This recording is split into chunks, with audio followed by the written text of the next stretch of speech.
Continuing talking about classical conditioning, beyond the basics, extra information about classical conditioning. One thing I'd like to address is that with conditioning, you typically are conditioning a particular specific stimulus.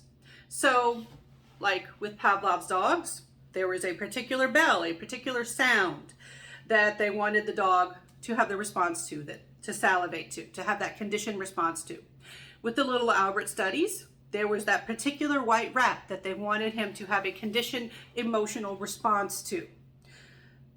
But sometimes with conditioning, you find that they don't just exhibit the response, the conditioned response. They don't just exhibit it to the specific stimulus that was used in conditioning. For little Albert, for example, he was conditioned to a white rat, but then they showed him other white furry things after his acquisition phase, after he had exhibited a conditioned emotional response. They showed him other white furry things, and he still had the reaction. He still cried. So he cried to a fuzzy rabbit, a Santa Claus mask with the white facial hair on it, just various white furry stimuli, not just the original white rat that he had been conditioned to. When this happens, we call this stimulus generalization. Stimulus generalization, responding to stimuli similar but not exactly the same as the original the original stimulus that was paired during the acquisition phase. Now, you can also have this other thing happen where sometimes they only show the response to something very specific, and that would be stimulus discrimination. So with stimulus discrimination, they only show the conditioned response to a very particular object or stimulus, the one that was involved during the acquisition phase. All right, so some other examples other than little Albert or Pavlov's dogs for conditioning. All right, I'm assuming that many of you are drivers, and I am going to use examples for driving in the United States. So if you are watching and you're not in the United States, these examples might be a little different than what you're used to. And if you're not a driver, you might not have as much experience in these areas. But for people who do drive in the United States, all right, let's say you're driving, you see a vehicle coming behind you. All right, it's got flashing lights. What do?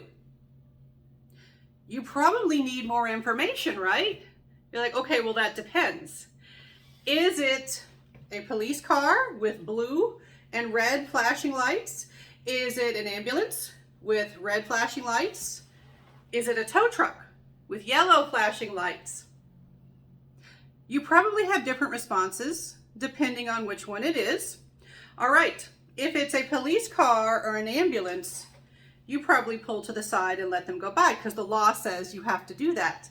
You have learned that when you see that stimulus, you need to turn over, or it's associated with a ticket or getting in trouble. If you see the tow truck, it's nice to let them by, give them some space, but there's no law that says you have to let the tow truck go by. All right, so you have a discriminatory response. That's stimulus discrimination. You react one way to one stimulus, but differently to another stimulus that's similar. But then when you look at the police car and the ambulance, all right, you have a similar response to both of those. You have generalized to emergency vehicles.